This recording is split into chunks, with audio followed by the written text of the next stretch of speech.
Magandang buhay, mabuting tao. Tayo'y matuto kay Binibining Aison. For today's vlog, magkakaroon tayo ng tutorial kung paano mag-edit ng video gamit ang Canva. So dito po sa Google Search, i-type natin ang Canva. So dahil meron na po tayo sa baba, click po natin. Ayan. Pagkatapos, hanapin natin ang canva.com, Canva Online Design Made Easy. So click po natin ito. Ayan. At click natin ang Get Canva Free. Click po natin. Kung mapapansin po, meron na po akong display photo. Ibig lang sabihin nito ay nakapag-sign up na po ako sa Canva. Ayan. Gaya po ng aking intro kanina, tayo ay mag-e-edit ng video gamit ang Canva. So, ang pipiliin po nating template ay ang educational video. Ayan. So, create blank. Ayan. So, ito po yung ating blank Canva. Dito po, merong mga template po. Ayan. Ang daming template. Pipili po tayo ng gusto natin. Ayan. Ngayon po, ito po may nakalagay na free, ayan, Canva for Education, ayan. Mas maganda po na free po ang piliin natin kung tayo ay isang content creator. Ayan. Ngayon, ang gagawin natin sa halip na gamitin ng mga template na to, mag-i-insert tayo ng video. Ayan, at i-type natin, ako gusto ko nature, ayan, dahil nature lover ako. So, pipiliin ko itong free, and itong free na to. Click ko lang. Ayan. Tapos, adjust natin ang video. Ayan. Adjust lang natin. Tapos, so, mag-add page tayo. At, isearch natin ang ocean waves. Ayan. Ocean waves. Ayan. Tapos, ang pipiliin ko, ayan, ulit, free ang pipiliin natin. Ayan. So, ang ganda kapag yung video na nilagay natin. Yan, yung may action. Tapos, ang gagawin natin, so nakapag-insert na tayo ng video, next step, mag-insert tayo ng text. So, ito yung text. Ayan. Tapos, punta tayo dito sa first video. Meron tayong tatlong pagpipilian. Itong add a heading, add a subheading, add a little bit of a body text. O kaya naman, pili tayo sa mga template na to na text. Ayan. So ako, ang gagamitin ko, itong add a little bit of text. Ayan. Pero, try natin ito kung ano ang ating makikita. Halimbawa, itong glow. Ayan. Anong mangyari kapag yan? Ito yung mangyayari pag ito yung ginamit natin. So, delete natin. Halimbawa, ilagay natin itong I can and I will. O kaya itong cheers. Yan. Ganyan po. So, delete natin. So, ang gusto ko ipakita sa inyo, itong add a little bit of body text. Tapos, adjust natin. Ayan. Ang gusto kong ilagay dito ay motivation. Ayan. So, gusto kong ilagay yung isa sa mga paborito kong awitin ni Sir Ray Valera. Ayan. Ang lyrics niya ay, ang kailangan mo'y tibay ng loob. Ayan. Alam nyo ba, eto trivia, aside sa pagiging guro, pangarap kong maging isang motivational speaker someday. Ayan. So, hindi man sa harap ng maraming tao, ayan.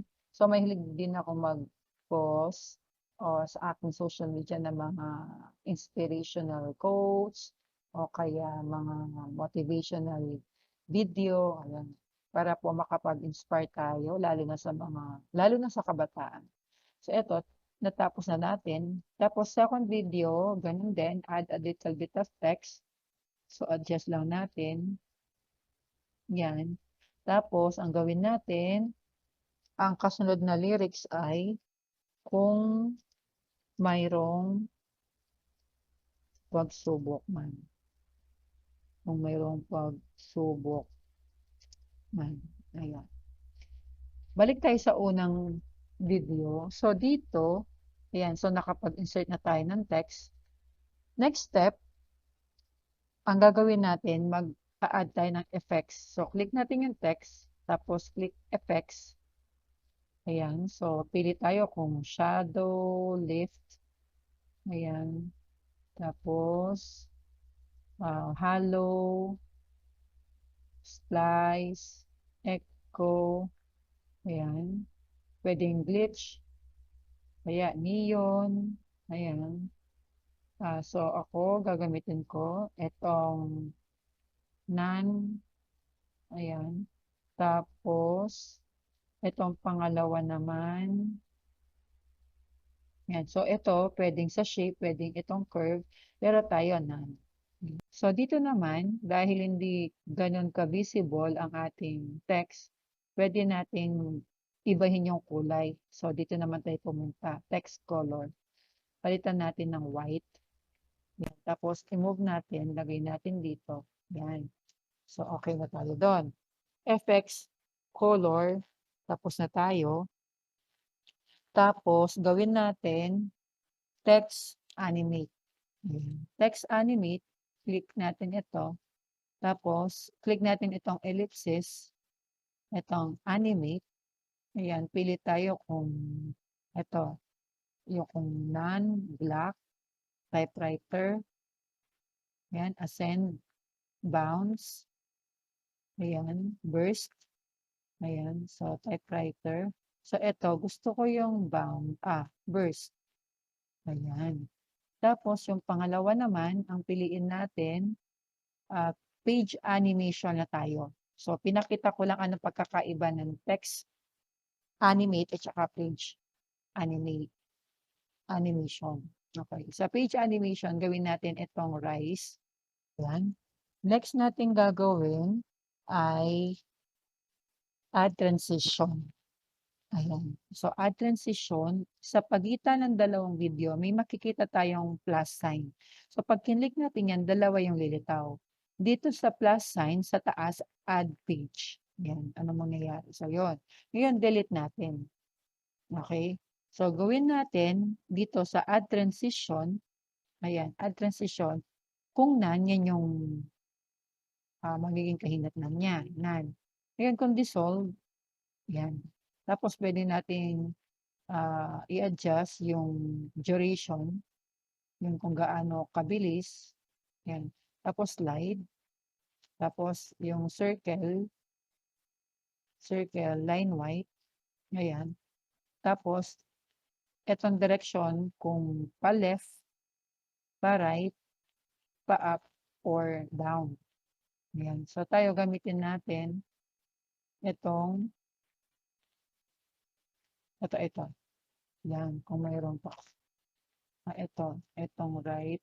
Ayan. Tapos, ako naman, mas gusto ko itong dissolve. Ayan, yung parang magpa-feed. Tapos, mag-iiba na yung page, yung next page niya. Tapos, yun. So, okay na tayo doon. Nag-add na tayo ng transition. Ngayon, gawin natin, mag-insert naman tayo ng audio. Insert audio. Tapos, merong happy. Ayan, try natin yung happy. Yan. So, etong happy whistling ukulele, play natin. Yan. Hintayin lang natin, play. Yan. Yan. Pero dito, parang ang dating ay may pagka-sentimental kasi. So, pili tayo. Gawin natin piano. Yan. Piano. Tapos, ang piliin natin, itong morning snowflake. Yan. Pero, delete muna natin ito. Delete. Yan. Tapos, insert morning snowflake. Ayan. Tapos, play natin. Tapos, ito, move natin. Oops. Yan. Ito, move muna natin dito. Yan. Tapos, play.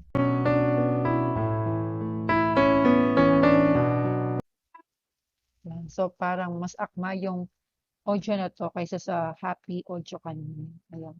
Ngayon, ang gagawin natin, next step, eto, mas mahaba yung length nito dun sa pangalawang video. Eto, 7.8. So, gawin natin 7.8 na rin dito para pareho yung length. Ayan, 7.8. Ayan. Tapos, so tapos na tayo sa adjustment, gawin natin, download na natin ang video. Download na natin. So, click natin itong download. Tapos, suggested ay MP4, pero kapag click natin yung down arrow o drop down, ito yung mga lilitaw. Ayan. Tapos, all pages. Ngayon, kung gusto mo ay page 1 lang, page 2. So, dito, all pages. Tapos, click download. Pero bago yon, palitan natin yung name nito. Gawin nating, ayan, gawin nating inspiration. Inspiration. Ayan, inspiration. Tapos, download. Ayan, download na natin. Download. Ayan. So, MP4 video. So, title po, inspiration. Ayan. So, habang hinihintay po natin, so napakagandang app po ito, hindi lang sa pagtuturo, maging sa personal use po natin. Bawa gusto mong gumawa ng isang video presentation para sa birthday ng mga mahal natin sa buhay, kaibigan, ayan. So, pwede po natin gamitin ito. Hindi lang ito for education purposes. Pwede rin po ito, di ba, kapag may mga okasyon, birthday party, o kaya anniversary, ganyan.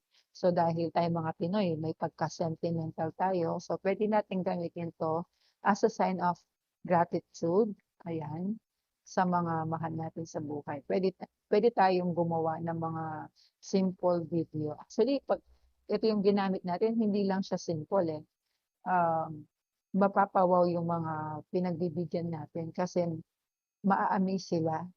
Ang daming pwedeng gawin at saka ang gaganda ng mga template. Ayan. So, malapit na pong ma-download.